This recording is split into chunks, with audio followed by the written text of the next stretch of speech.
They say money can't buy class, but it can certainly buy silence. In the glittering world of Manhattan's elite, Julian Thorne thought he was untouchable. He thought his pregnant wife, Jake, was just a trophy he could tarnish whenever he got bored. He thought letting his mistress humiliate her in front of 50 guests was a power move. But Julian made one critical mistake. He forgot to check who Jake's family really was. He didn't know that the man coming to dinner wasn't just a brother. He was the kind of monster that nightmares are afraid of. This is the story of how a billionaire learned the price of disrespect. The chandelier in the grand ballroom of the Thorne estate was worth more than most people earned in a lifetime. Yet it cast a cold, unforgiving light on Jake. She stood near the periphery of the room, her hand instinctively resting on her swollen stomach. She was 8 months pregnant, her ankles throbbing in heels that Julian insisted she wear because flats look lazy. The gala was ostensibly for Julian's charity foundation, something about clean water that served mostly to launder his reputation, but everyone knew it was just another stage for Julian Thorne to preen. He stood in the center of the room, holding court. He was handsome in that sharp, predatory way. Tall, impeccable tuxedo, eyes that smiled without ever reaching the soul. Clinging to his arm wasn't Jake. It was Sienna. Sienna was everything Jake currently wasn't. Sleek, dangerous, and poured into a crimson dress that left little to the imagination. She was the worst-kept secret in New York. Julian didn't even try to hide her anymore.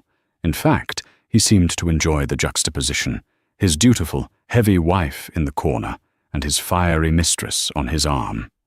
"Jake!" Julian's voice cut through the ambient chatter. It wasn't a loving summons, it was a command. The conversation in the room lulled. The guests, bankers, tech moguls, and social climbers, turned their eyes toward her. Jake felt the heat rise in her cheeks. She waddled slightly as she approached, the weight of the baby making her movements slow and labored. "Yes, Julian?" she asked, her voice barely a whisper. "Sienna's glass is empty," Julian said, his voice booming with a jovial cruelty. He gestured to the bottle of 1982 Chateau Margaux sitting on the heavy oak table near Jake. "Be a dear and top her off. The servers are busy." A hush fell over the room. It was a deliberate humiliation. The servers weren't busy. 3 of them were standing idly by the wall. Julian wanted her to do it. He wanted the mother of his child to serve his mistress. Jake looked at him, pleading silently with her eyes. "Please, not here. Not in front of them." Julian's smile tightened. "Now, Jake, don't be difficult." Trembling, Jake reached for the heavy bottle. Her hands were swollen from the pregnancy, her grip unsure. She walked over to where Sienna stood, smirking like a cat who had cornered a mouse. "Careful, honey," Sienna cooed, extending her crystal glass. "Don't strain yourself." Jake poured. Her hand shook, the dark liquid swirling into the glass. She stopped when it was full, exhaling a breath she didn't know she was holding. She started to pull away. "Oops," Sienna said. It happened in slow motion. Sienna didn't trip. She didn't stumble. She simply flicked her wrist.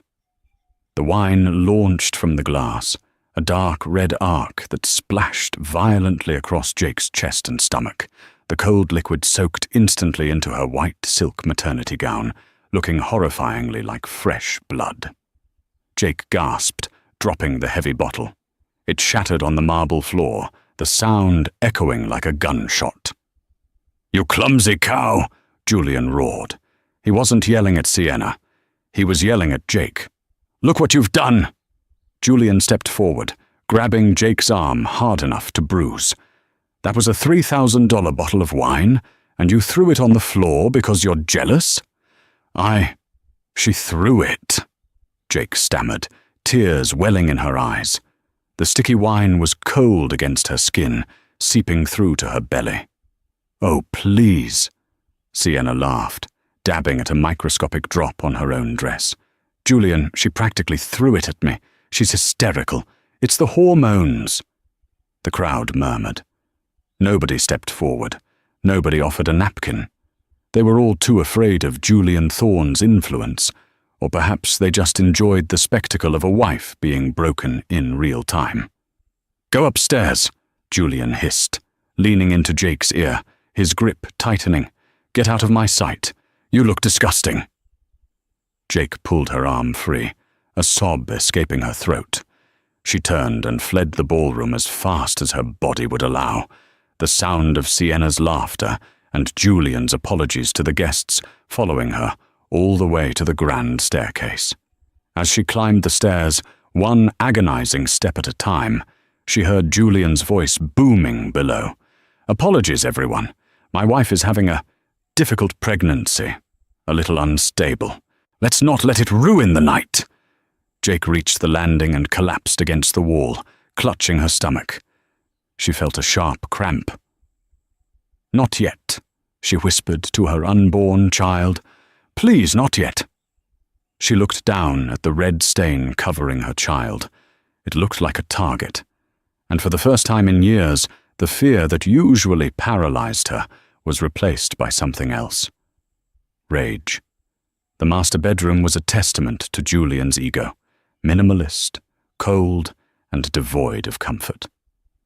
Jake stripped off the ruined dress, shivering as the air conditioning blasted against her wet skin. She stood in front of the vanity mirror. She looked at the woman reflected there. Dark circles under her eyes, pale skin, a spirit seemingly crushed. 3 years. That's how long it had been since she married Julian. She had met him when she was an art student in Paris. He was the dashing American investor. She was the quiet girl sketching in the Louvre. He had swept her off her feet with grand gestures and promises of a fairy tale. But the fairy tale had rotted quickly. Julian didn't want a partner. He wanted a possession. He systematically isolated her. First, he convinced her that her friends were jealous of her new wealth. Then he moved her to New York, thousands of miles from her family in Europe. He never asked much about her family. To Julian, the Vissers were just nobodies from a small town near the German-Dutch border. He knew she had a brother, Nikolai, but Julian had laughed when she mentioned him. A logistics manager? Julian had scoffed during their first year of marriage. So, a truck driver. Cute. Don't worry, Jake. You're a thorn now. You don't need those peasants. Jake had stopped mentioning Nikolai. She stopped calling home, ashamed of the bruises on her arms and the sadness in her voice. She didn't want Nikolai to know. Because Julian was wrong about Nikolai. He wasn't a truck driver. And logistics was a very broad term for what the Visser family actually did. Jake walked into the bathroom and turned on the shower, scrubbing the wine off her skin until it turned red from the heat. The cramps were subsiding, but the humiliation burned hotter than the water. She wrapped herself in a robe and sat on the edge of the bed. Downstairs, the music was thumping. She could hear the muffled sounds of laughter. They were celebrating her absence. The door to the bedroom flew open. Julian stumbled in, smelling of brandy and Sienna's perfume. He loosened his tie, glaring at her. "You embarrassed me," he slurred, pointing a finger at her. "Do you know who was there? The senator, the entire board of directors, and you stand there dripping like a wounded animal." "She poured it on me, Julian," Jake said, her voice surprisingly steady. "I don't care," Julian shouted, kicking a chair. "Even if she did, you take it. You smile and you take it. That is your job. I pay for the clothes on your back, the food in your mouth, and the roof over your head. You exist because I allow it." He walked over to the nightstand, grabbed her phone, and tossed it onto the bed. "Sienna is staying the night," he said casually, as if discussing the weather. "In the guest wing. But I don't want you wandering around.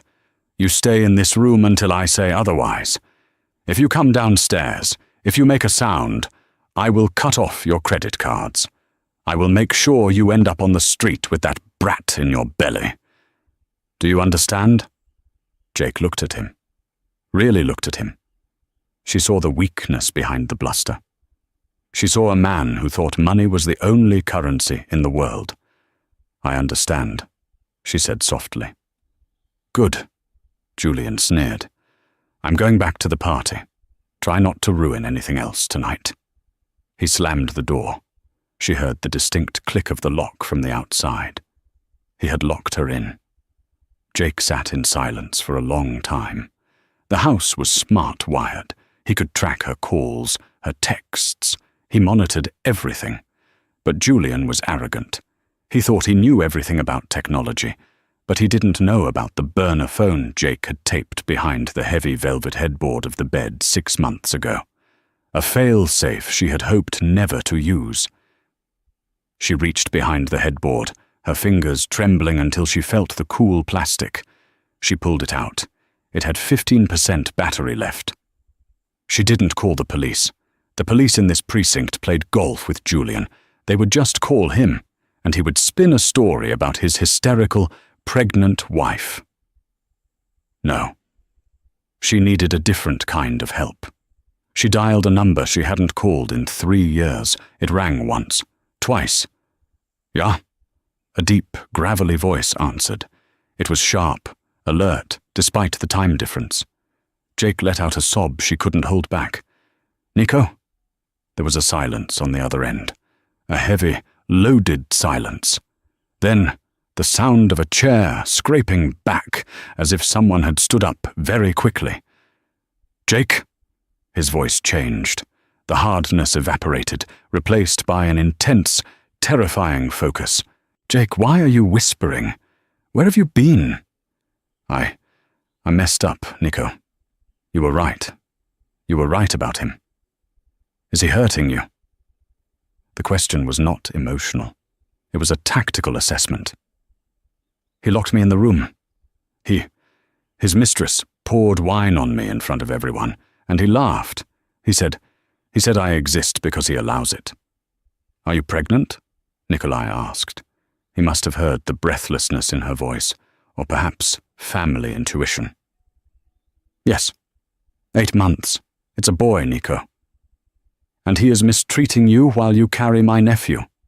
"Yes." "Where are you?" "The estate in the Hamptons. But Nico, you can't just come here. He has security. He has the police in his pocket. He's powerful." Nikolai let out a low, dark laugh. It was a sound that made the hairs on Jake's arms stand up.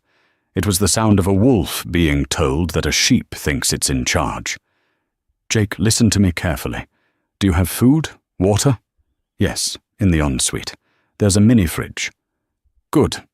Stay in that room. Lock the door from the inside if you can. Do not open it for him.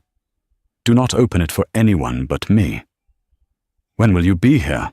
Jake asked, looking at the clock. It was 11 p.m. in New York. Nikolai was in Hamburg. It would take a day, maybe more. "I am currently in London," Nikolai said. "I will be there in 6 hours." 6 hours? That's impossible. The flight alone. "I am not flying commercial, Mafia. Stay put. And Jake?" "Yes." "When I get there." "Look away." The line went dead. Jake stared at the phone. She remembered growing up, seeing men in suits coming to talk to her father and brother in hushed tones. She remembered the respect they commanded in the village. She remembered the time a boy had bullied her in school, and the next day, that boy's family had suddenly moved out of the country. She had run away from that life because she wanted peace. She wanted normal. But tonight, looking at the locked door, she realized that normal wouldn't save her. She lay down on the bed, curling around her stomach. "Uncle Nico is coming," she whispered to the baby. Downstairs the party was raging. Julian was toasting to his success, unaware that the clock had just started ticking down on his life. He thought he was the shark in the tank. He had no idea the Kraken had just been released. The morning sun hit the Hamptons with a blinding brightness that Julian Thorne found personally offensive. He woke up with a pounding headache, the remnants of the 1982 Margot, and too much cognac swirling in his system. He rolled over. Sienna was already awake, scrolling through her phone, wearing one of his dress shirts. "Your wife is trending," she said, not looking up. "Or at least the party is.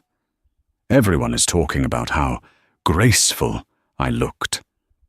But some people are asking where she went." Julian groaned, sitting up and rubbing his temples. Who cares? They're asking because they love drama. As long as the stock price holds, they can gossip all they want. He got out of bed, feeling the master of his domain.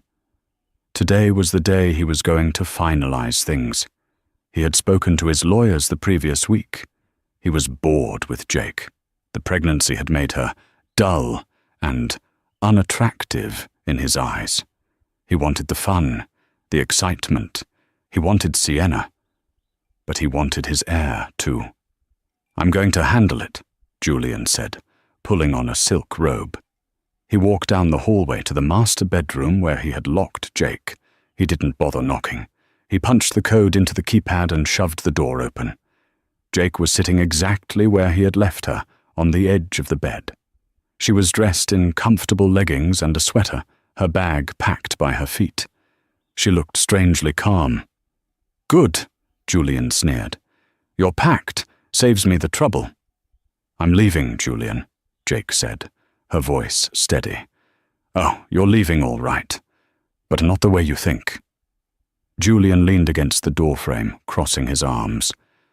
"I called my lawyer this morning. We're filing for divorce on the grounds of mental instability. That little display last night, throwing wine, hysterical behavior, it's all documented." Jake stood up, her hand on her belly. "You know that's not what happened." "It's what 50 witnesses saw," Julian smiled cruelly. "And here is the deal, Jake. You are going to sign a full NDA. You will admit to infidelity. I don't care who with. Make someone up. And you will grant me full custody of the child once it's born." Jake's eyes widened.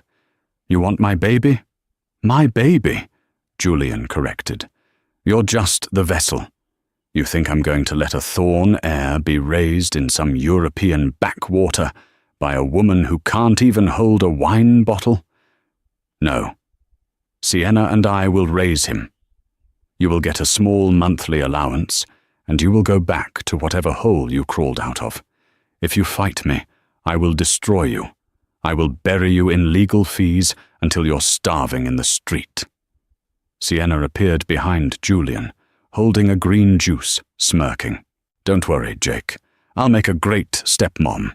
I've already picked out a nanny." Jake looked at the clock on the wall. 10 what a gem. 6 hours, she whispered to herself. "What?" Julian snapped. "Nothing," Jake said, a strange, cold smile touching her lips. "I won't sign anything, Julian." Julian's face turned red. He took a step forward, raising his hand. "You stupid Boom!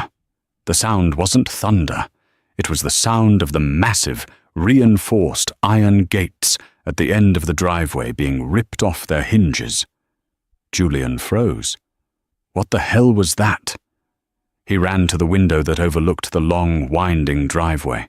His eyes bulged. 3 matte black Mercedes G-Wagons, modified with bull bars and armored plating, were tearing up the pristine lawn. They hadn't waited for the intercom. They had simply driven through the gate. "Who the hell is that?" Sienna screeched, dropping her juice. "Is it the paparazzi?" "Paparazzi drive Priuses, you idiot!" Julian shouted. He grabbed the intercom on the wall. "Marcus, security, stop them! Shoot them if you have to!" But the intercom was dead. There was no static, just silence. Below, The car screeched to a halt in front of the fountain. The doors flew open. Julian expected police. He expected maybe a SWAT team if there had been a misunderstanding. Instead, 10 men stepped out. They were dressed in charcoal grey tactical suits, not military, but high-end private military contractor gear. No logos, no badges, just earpieces and assault rifles held at the low ready. They moved with terrifying precision, fanning out to secure the perimeter. Then, from the back of the lead vehicle, a man stepped out. He was a giant, at least 6'5", with broad shoulders that strained against a bespoke Italian suit. He had a shaved head and a thick beard that was greying at the chin. He didn't look up at the window. He didn't rush. He buttoned his suit jacket calmly, adjusted his cuffs, and walked toward the front door like he owned the very earth it stood on. Julian felt a cold knot of fear in his stomach. He turned to Jake. "Who is that?" he demanded. "Who did you call?" Jake picked up her bag. Her trembling had stopped. "You called him a truck driver," she said softly. "You should have checked what he was transporting." Julian Thorne scrambled downstairs, his heart hammering against his ribs. He was a man who solved problems with checks and lawyers, not physical confrontation. He grabbed a golf club from the bag in the hallway, a pathetic weapon against what was outside, but it made him feel slightly less naked. "Stay here," he yelled at Sienna, who was hyperventilating on the stairs. Julian reached the grand foyer just as the front doors exploded inward. They weren't kicked in. A small, precise charge had blown the lock mechanism, swinging the heavy oak doors open with a violent gust of wind. Julian stumbled back, raising the golf club. "Get out! I have cameras! I'm calling the police!" 2 of the tactical operators entered first. They didn't even look at Julian. One of them swept the room with the barrel of his rifle, then gave a curt nod. "Clear." The man from the car walked in. Up close, he was even more terrifying. His face was a map of violence. A jagged scar ran from his ear to his jawline, disappearing into his beard. But his eyes were intelligent, calm, and utterly devoid of mercy. He looked around the foyer, taking in the expensive art, the marble floors, and finally, the trembling man in the silk robe holding a 9-iron. "You must be Julian," the man said. His voice was deep, accented with a heavy Dutch-German lilt. It sounded like gravel grinding together. "I'm Julian Thorne. Do you know who I am?" Julian shouted, his voice cracking. "Get out of my house." The man ignored him. He tapped his earpiece. "Secure the grounds. Nobody leaves. Cut the hard lines. Jam the cell signals." "Roger," a voice crackled in his ear. "Hey, I'm talking to you." Julian took a step forward, swinging the club. The man moved so fast, Julian didn't even register it. One moment the man was standing 5 feet away. The next, his hand was wrapped around Julian's throat. He lifted Julian off the ground as easily as if he were a child. Julian gasped, clawing at the massive hand. His feet dangled 6 inches off the floor. "You are loud," the man said, his voice lowering to a whisper. "I do not like loud noises." He threw Julian. He didn't push him. He threw him. Julian flew across the foyer and crashed into a console table, shattering a Ming vase. He groaned, clutching his ribs, gasping for air. Sienna screamed from the top of the stairs. The man looked up. He assessed her for 1 second, crimson dress, terrified expression, and dismissed her as a non-threat. "Jake!" the man called out. His voice softened instantly. "Where are you, Liebchen?" "I'm here, Nico." Jake appeared at the top of the stairs. She was holding her stomach, tears streaming down her face. The giant's face broke. The mask of the killer fell away, replaced by pure, agonizing concern. He walked to the bottom of the stairs, extending a hand. "Come down. Carefully." Jake walked down, bypassing Sienna, who was pressed against the wall, shaking. When Jake reached the bottom, Nikolai Visser pulled her into a hug that looked like it could crush a bear, but was gentle as a feather. He kissed her forehead. "I am late," he apologized. "Traffic on the LIE is inefficient." "You came," she sobbed into his suit. "I always come." Nikolai pulled back and looked at her. He touched her cheek, then looked at the red stain on the carpet where Julian had fallen. He looked at the bruises on Jake's arm, faint, but visible to a trained eye. Nikolai turned back to Julian. The warmth vanished. The winter returned. Julian was trying to crawl away. "I'll sue you. I'll have you arrested. My friend is the chief of police."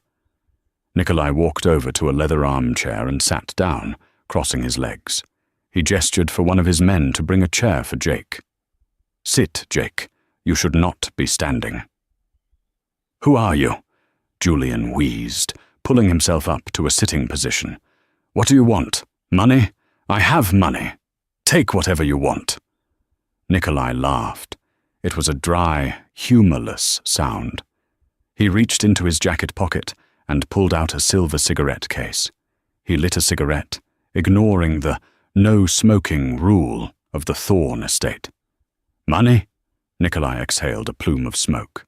"Mr. Thorn, my company, Visser Logistics, moves €4 billion worth of cargo across the European borders every year. I do not need your money. I have enough money to buy this Hampton swamp and turn it into a parking lot." Julian blinked. "Logistics? Jake said you were a manager." "I am a manager," Nikolai agreed. "I manage problems. Sometimes I move weapons for governments that cannot be seen moving them. Sometimes I move gold. Sometimes I move people who need to disappear." He leaned forward. "And sometimes I manage little men who think they can hurt my blood." Julian went pale. He suddenly remembered the stories Jake had told him years ago, stories he had ignored.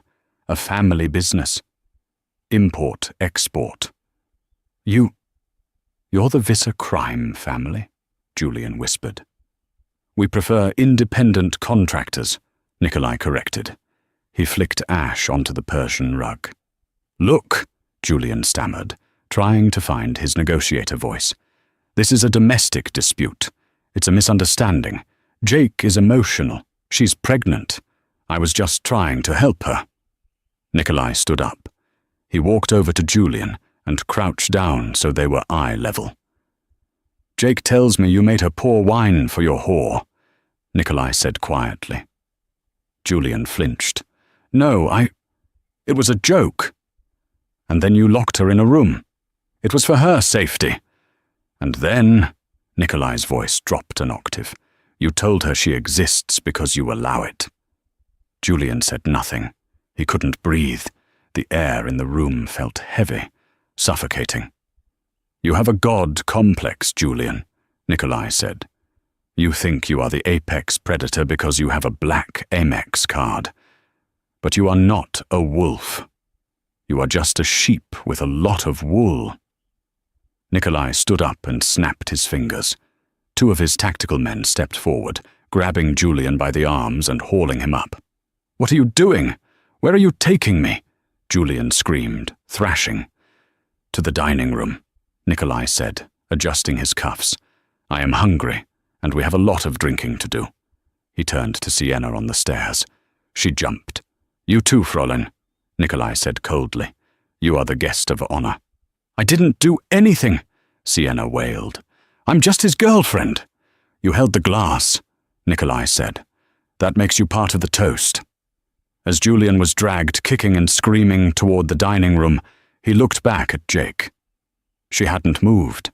She sat in the chair, her hand on her belly, watching him with eyes that were no longer afraid. She was watching the scales balance. The dining room of the Thorn estate was designed to intimidate. A 20-foot mahogany table, imported from a French monastery, sat beneath a vaulted ceiling painted with cherubs. Usually, Julian sat at the head, looking down the long expanse at his guests. Today, Julian was on his knees. Nikolai sat at the head of the table. He had removed his suit jacket, revealing a shoulder holster housing a suppressed pistol. He looked entirely at ease, slicing an apple with a small, sharp fruit knife. Jake sat to his right, wrapped in a cashmere blanket one of the tactical team members had found for her. A glass of water and a plate of fresh fruit sat before her. She wasn't eating. She was watching. Sienna stood by the sideboard, shivering.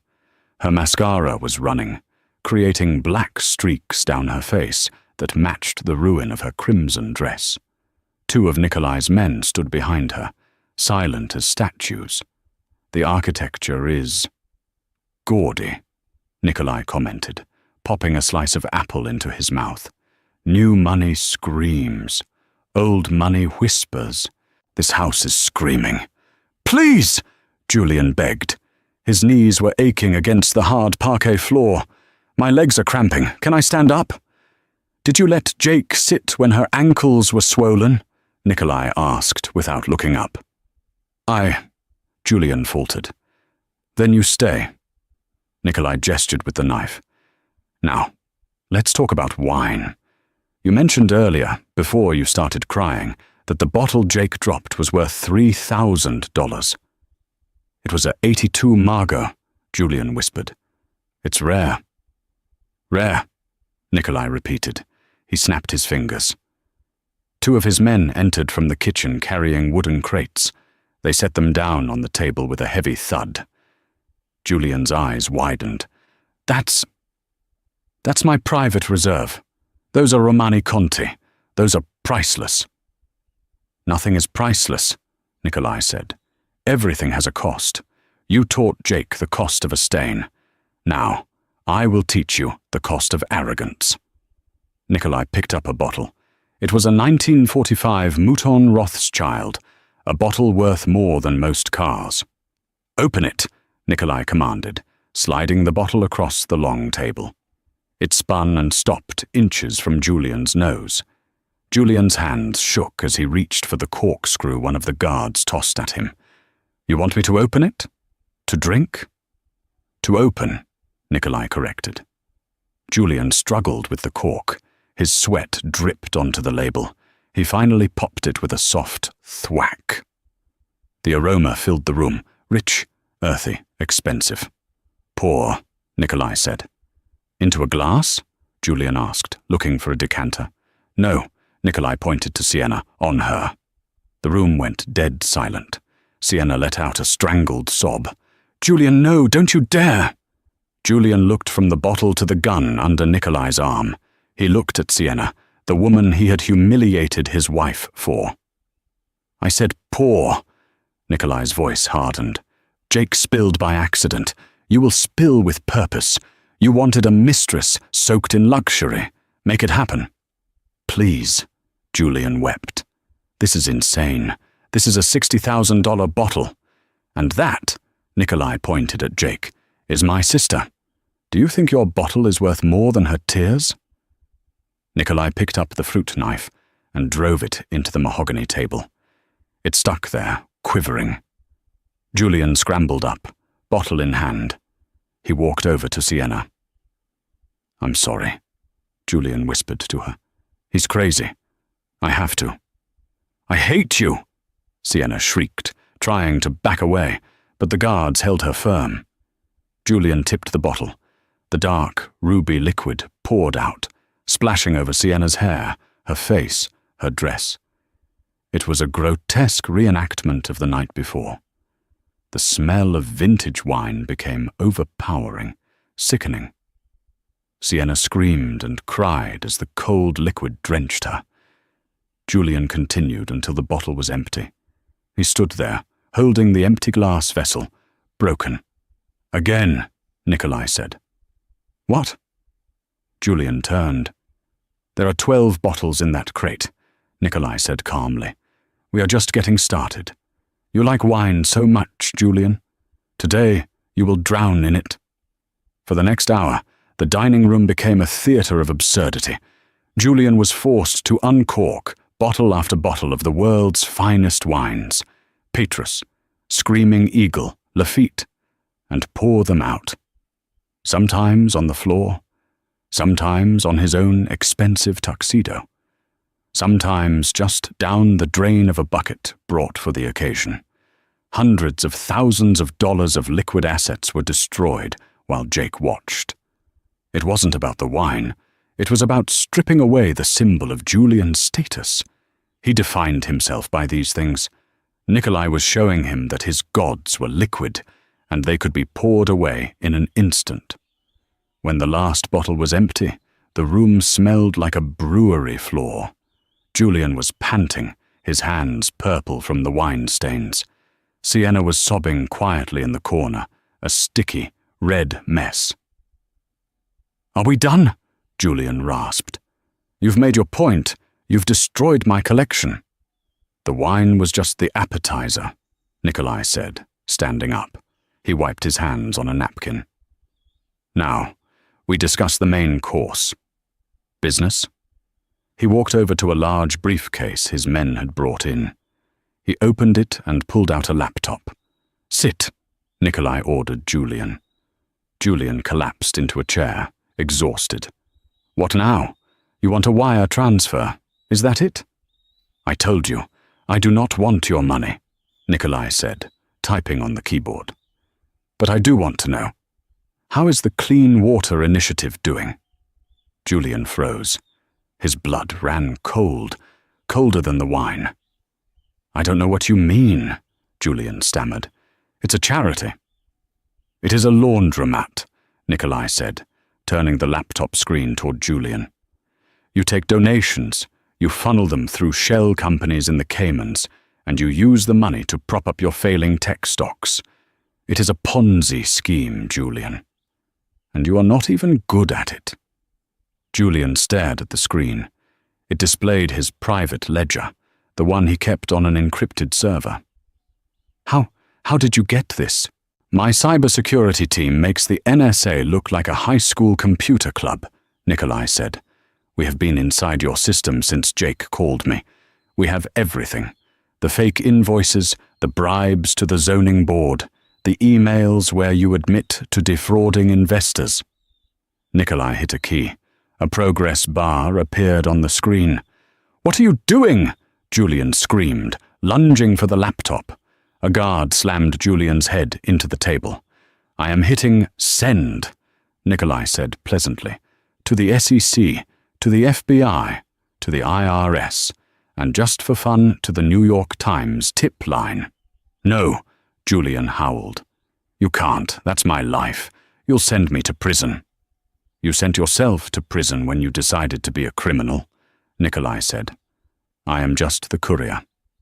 The atmosphere in the room shifted from physical danger to existential dread. Julian realized that the man in front of him wasn't just a thug who broke knees. He was an executioner who ended lives without firing a shot. "You can stop it," Julian pleaded, tears streaming down his face. "Please, I'll do anything. I'll give Jake half. I'll give her everything." "Jake already has everything she needs," Nikolai said. "She has her family. She has her dignity." Nikolai walked over to Jake. "Are you ready to go, Liebchen?" Jake stood up. She looked at Julian, broken, stained, weeping over a laptop. She felt a strange lightness. The fear was gone. "Yes, Nico, I'm ready." "Wait!" Julian grabbed the edge of the table. "You can't leave me like this. The police are coming. The reporters are coming." "Yes," Nikolai nodded. "They will be here soon. The police to arrest you for fraud, and the reporters to take pictures of the fallen billionaire. It will be quite the show. I suggest you go shower. You smell like bad decisions." Nikolai offered his arm to his sister. They began to walk out of the dining room. "Sienna!" Julian shouted. "Help me! Call your father!" Sienna looked up. She was shivering, wrapped in a tablecloth. She looked at Julian with pure loathing. "You're broke," she spat. "And you're going to jail. Don't talk to me." She stood up and ran past Nikolai, fleeing the house, barefoot and covered in wine. She knew when a ship was sinking. Nikolai stopped at the door and turned back to Julian one last time. "Oh, I forgot," Nikolai said. "The house." "What about the house?" Julian whispered. "I bought the mortgage note this morning," Nikolai said casually. "From your bank. They were very eager to sell once I showed them your credit rating was about to crash. Technically, you are trespassing." He checked his watch. "You have 10 minutes to vacate the premises before I have my men throw you out the front gate. And Julian?" "What?" "If you ever mention Jake's name, if you ever look for the child, if you ever even think about her, I will not come with wine next time." Nikolai patted his holster. "I will come with tools." Julian Thorne sat alone in the great dining room, surrounded by the wreckage of his ego. The smell of the wine was nauseating. He heard the heavy front door close. He heard the engines of the G-Wagon start up. He looked at his phone. It was buzzing. Caller ID, FBI Special Agent Miller. Julian didn't answer. He stared at the puddle of wine on the floor. In the reflection, he saw a man who had everything, and lost it all because he didn't know the value of the woman standing next to him. Outside, the air was crisp and clean. Jake stepped into the back of the SUV, the leather seat soft and welcoming. Nikolai slid in beside her. "Where are we going?" Jake asked as the convoy began to move, rolling over the crushed iron gates. "To the airstrip," Nikolai said. "We are going home, to Europe. Mom has already set up the nursery. She is arguing with Dad about the color of the crib." Jake smiled, a real smile. "Is Dad angry?" "That you left?" "No. That you didn't call sooner?" "Yes. He wanted to come with me, but I told him his knees aren't what they used to be. He is currently preparing a feast for your return." Jake looked out the window. The Hamptons were fading away. The mansions, the status, the cruelty. It was all disappearing in the rearview mirror. "Nico." "Yes?" "Thank you." Nikolai took her hand. His hand, so capable of violence, was incredibly gentle. "Family is not something you leave behind, Jake. It is the army that stands behind you." The convoy turned onto the highway, speeding toward the airport. Back at the estate, the flashing lights of police cruisers were just becoming visible at the end of the driveway. The sirens wailed, a song of justice long overdue. Julian Thorne was about to learn that in the real world, actions have consequences, and mistresses don't pour wine for men in handcuffs. But for Jake, the nightmare was over. The video was ending, but her life was just beginning. The fall of Julian Thorne was not a gentle slide. It was a cliff dive. 3 months had passed since the night of the wine. Julian was currently being held at the Metropolitan Detention Center while awaiting trial. The charges were a laundry list of white-collar nightmares: wire fraud, embezzlement, tax evasion, and money laundering. Nikolai had been thorough. He hadn't just leaked the documents, he had organized them, highlighted them, and practically gift-wrapped them for the federal prosecutor. But Julian was a narcissist, and narcissists do not accept defeat. They only plot revenge. The prison was a stark contrast to his Hamptons estate. The air smelled of bleach and unwashed bodies. His suite was an 8-10 cell he shared with a man named Marcus, who was in for armed robbery and snored like a chainsaw. Julian sat on his bunk, staring at the concrete wall. He had one card left to play. Nikolai had found the accounts in the Caymans. He had found the shell companies in Panama. But he hadn't found the crypto cold storage. Years ago, Julian had bought a physical hard drive containing $10 million in Bitcoin. He had buried it in a safety deposit box in a small, non-chain bank in New Jersey, under the name of a deceased childhood friend. It was his Apocalypse Fund. He didn't want to use it to flee. He wanted to use it to hurt. "Attorney visit," a guard grunted, banging on the bars. Julian straightened his orange jumpsuit. His lawyer, a court-appointed public defender named Mr. Henderson, because all his high-powered lawyers had dropped him when the checks bounced, was useless. But Julian didn't need him for legal advice. He needed him as a mule. In the visitation room, Julian leaned close to the plexiglass. "Did you find him?" Julian whispered. Henderson looked nervous. He was a sweaty, balding man who clearly regretted taking this high-profile case.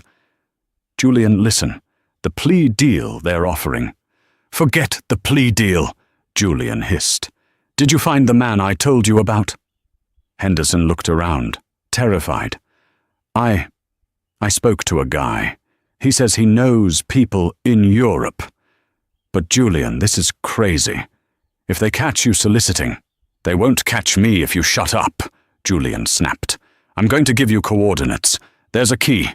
You get the drive, you pay the man. The job is simple. I want Jake hurt. I don't care about the brother. He's too hard to get to. But Jake? She's soft. She's vulnerable." Julian's eyes burned with a maniacal light. "I want the baby gone. I want her to feel what it's like to lose everything." Henderson wiped sweat from his forehead. "The guy, he said he needs half up front. He's a professional. He operates out of Amsterdam." "Good," Julian smiled, a smile that was missing a tooth, courtesy of a disagreement in the shower block last week. "The Vissers think they are the kings of Europe. Let's see how they handle a ghost."